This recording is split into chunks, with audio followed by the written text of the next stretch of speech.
Hello students, साधना channel में आप सबका स्वागत है। बच्चों, आज हम क्लास 6 की रुचिरा पुस्तक का पंचदशः पाठः स्पष्ट करेंगे। पंचदश का मतलब होता है लेसन 15 या पाठ 15, और जो आपकी पुस्तक का अंतिम पाठ है, जिसका शीर्षक है मातुल चंद्र। मातुल कहते हैं मामा, चंद्र माने चंद्रमा, तो यानी चंदा मामा। जैसे चंदा मामा आप घर में भी कई बार अपनी मम्मी से या अपनी बहनों से कहा एक कविता सुनते होंगे चंदा मामा का, तो चंदा को मामा कहा जाता है। तो वही छोटा बच्चा चंदा मामा को संबोधित करते हुए कह रहा है, कुतः आगच्छसि मातुल चंद्र, कुत्र गमिष्यसि मातुल चंद्र। कि हे चंदा मामा, कुतः माने कहाँ से, आगच्छसि माने आ रहे हो। हे चंदा मामा, कहाँ से आ रहे हो। कुत्र गमिष्यसि मातुल चंद्र, हे चंदा मामा, कुत्र माने कहाँ, गमिष्यसि माने जाओगे। हे चंदा मामा, कहाँ जाओगे। अतिशय विस्तृत नील आकाशः न एव दृश्यते क्वचित् अवकाशः। कथं प्रयास्यसि मातुल चंद्र, कुतः आगच्छसि मातुल चंद्र। अतिशय विस्तृत नील आकाशः, कि नीला आकाश, अतिशय माने बहुत अधिक, विस्तृत माने विशाल है, कि नीला आकाश बहुत अधिक विशाल है। क्वचित अवकाशः न एव दृश्यते, कहीं भी, अवकाश का मतलब खाली जगह दिखाई नहीं देती है, कि कहीं भी खाली जगह दिखाई नहीं देती है। कथम प्रयाससी मातुल चंद्र, हे चंदा मामा, तुम कैसे, प्रयाससी माने जाओगे। कुतः आगच्छसि मातुल चंद्र, हे चंदा मामा, आप कहाँ से आ रहे हो। कथम आयासी न भो मम गेहम, मातुल किरसी कथम न स्नेहम। कदा आगमिष्यसि मातुल चंद्र, कुतः आगच्छसि मातुल चंद्र। भो माने अरे, कथम मम गेहम न आयासी, कि अरे मेरे घर किस लिए नहीं आ रहे हो। कि छोटा बच्चा चंदा मामा से कह रहा है कि हे चंदा मामा, मेरे घर क्यों नहीं आ रहे हो। मातुल की रसी कथम न स्नेहम, कि हे मामा, किस लिए मेरे घर अपना स्नेह, स्नेह का मतलब चांदनी, कि अपनी चांदनी रूपी प्रेम को, किरसी माने क्यों नहीं, फैला रहे हो, या मेरे घर में अपने प्रेम रूपी चांदनी को किस लिए नहीं बिखेर रहे हो। कदा आगमिष्यसि मातुल चंद्र, हे चंदा मामा, कदा माने कब, आगमिष्यसि माने आओगे। हे चंदा मामा, तुम कब आओगे। कुतः आगच्छसि मातुल चंद्र, हे चंदा मामा, आप कहाँ से आ रहे हो। धवलम तव चंद्रिका वितानम, तारक खचितम सित परिधानम। मह्यम दास्यसि मातुल चंद्र, कुतः आगच्छसि मातुल चंद्र। तव चंद्रिका वितानम, तुम्हारी चांदनी का फैलाव, धवलम माने सफेद है, ये तुम्हारी जो चांदनी का फैलाव है, जो फैली हुई चांदनी चारों ओर है, वह सफेद रंग की फैली हुई है। सित परिधानम, तुम्हारा वस्त्र, तारक खचितम, यानी तारों से जड़ा हुआ है, कि जो श्वेत वस्त्र तुम्हारा है वह तारों से जड़ा हुआ है। मह्यम दास्यसि मातुल चंद्र, हे चंदा मामा, मह्यम माने मुझको, दास्यसि माने दोगे, कि हे चंदा मामा, क्या अपना ये सफेद वस्त्र मुझे दोगे।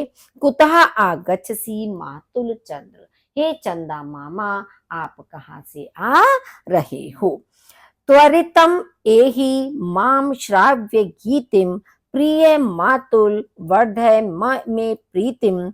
कित न यास्यसि मातुल चंद्र, कुतः आगच्छसि मातुल चंद्र। कि प्रिय मातुल, हे प्रिय मामा, त्वरितम एहि, शीघ्रता से, एहि माने आ जाओ, कि हे प्रिय मामा शीघ्रता से आ जाओ। माम श्राव्य गीतम, मुझको गीत, श्राव्य माने सुनाओ। वर्धय में प्रीतिम, और मेरा प्रेम बढ़ाओ, कि मुझे गीत सुनाओ और मेरा प्रेम बढ़ाओ। कितना आयास्यसी मातुल चंद्र, हे चंदा मामा कितना, किस लिए नहीं आ रहे हो।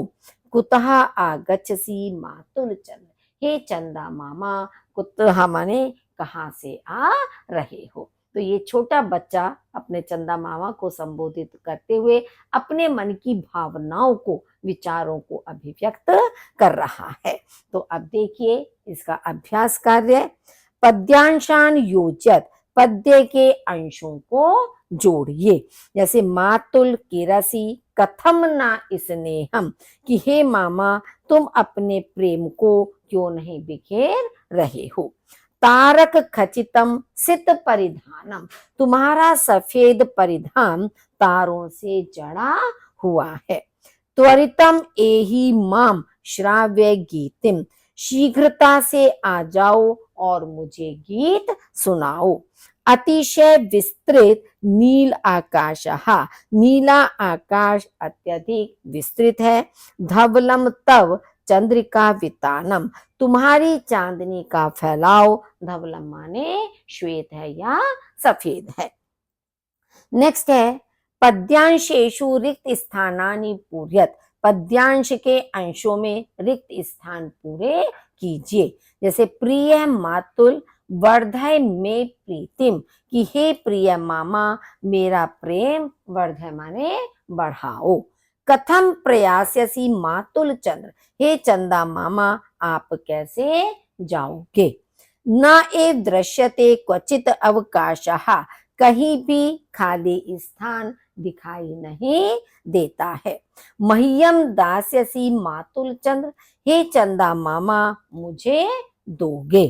कथम आयासी ना भो मम गेहम, कि अरे मेरे घर किस लिए नहीं आ रहे हो। नेक्स्ट है फोर्थ, प्रश्नानाम उत्तराणि लिखत, प्रश्नों के उत्तर लिखिए। अस्मिन पाठे कहा मातुलः, इस पाठ में कौन मामा है। अस्मिन पाठे चंद्रहा मातुलः, इस पाठ में चंदा मामा है। नील आकाशः कीदृशः अस्ति, नीला आकाश कैसा है। नीला आकाशः विस्तृतः अस्ति, नीला आकाश विस्तृत है या विशाल है।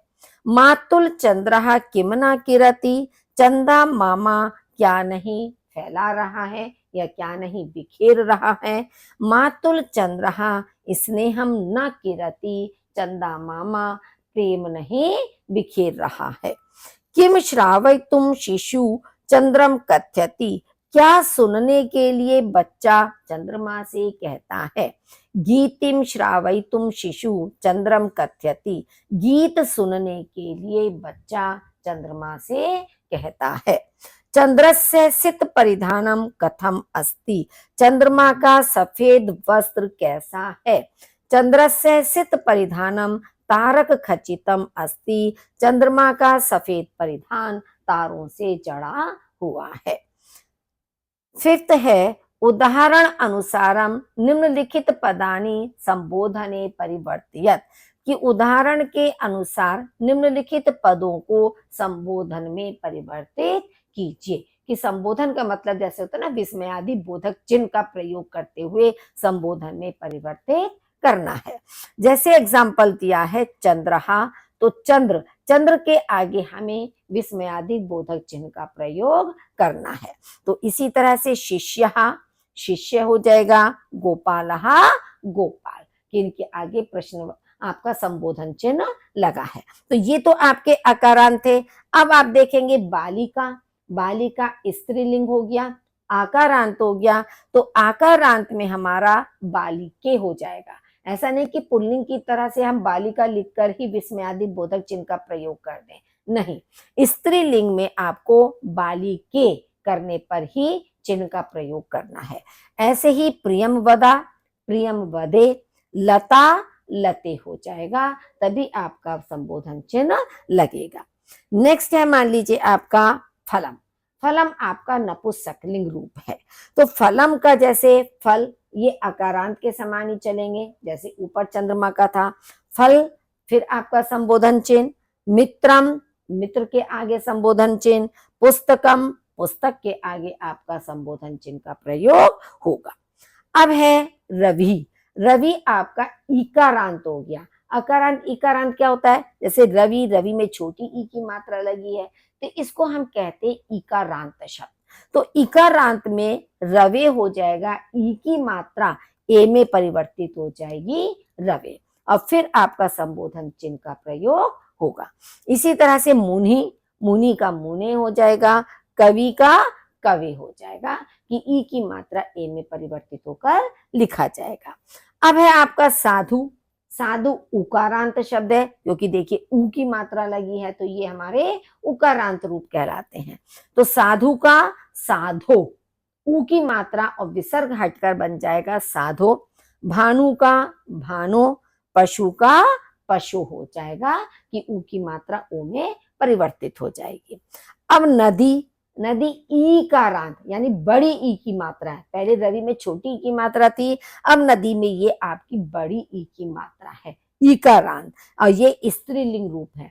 तो बड़ी ई की मात्रा छोटी ई की मात्रा में परिवर्तित हो जाएगा नदी, फिर संबोधन चिन्ह देवी, फिर आपका संबोधन चिन्ह छोटी ई की मात्रा में परिवर्तित होगा माननी, और इसमें भी ना पर छोटी ई की मात्रा लगकर संबोधन चिन्ह का प्रयोग किया गया है। नेक्स्ट है मंजुषातः उपयुक्तानाम अव्ययपदानाम प्रयोगेण रिक्त स्थानानि पूर्यत। मंजुषा से उपयुक्त अव्यय पदों के प्रयोग से रिक्त स्थान की पूर्ति कीजिए। जैसे आपके ये अव्यय पद दिए हैं, कुतः माने कहां से, कदा माने कब, कुत्र माने कहां, कथम माने कैसे, किम माने क्या। तो जगन्नाथपुरी कुत्र अस्ति, जगन्नाथपुरी कहाँ है। त्वम कदा पुरीम गमिष्यसि, तुम कब पुरी जाओगे।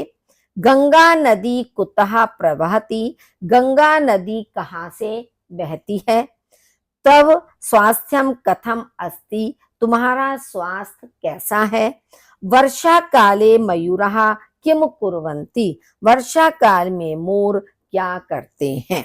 नेक्स्ट क्वेश्चन है आपका 7, तत्सम शब्दान लिखत, तत्सम शब्दों को लिखिए। अब यहाँ पर ये आपके तद्भव शब्द हैं, हमें इनके तत्सम शब्द यानी संस्कृत शब्द लिखना है। मामा का तत्सम शब्द होगा मातुलः, मोर मयूरः, तारा तारकः, कोयल कोकिलः, कबूतर कपोतः। यानी कि जो संस्कृत शब्द होते हैं वही हमारे तत्सम शब्द कहलाते हैं और उसका हिंदी रूपांतर तद्भव शब्द कहलाता है। तो इस तरह से बच्चों आज आपकी पुस्तक का अंतिम पाठ पूरा हुआ। आशा करती हूँ आपको पुस्तक के सभी पाठ भली भांति स्पष्ट हो गए होंगे। वीडियो को लाइक कीजिए, अपने साथियों के साथ शेयर कीजिए, और यदि अभी भी आपने चैनल को सब्सक्राइब नहीं किया है तो उसे सब्सक्राइब कीजिए। सुनने के लिए आपका बहुत बहुत धन्यवाद।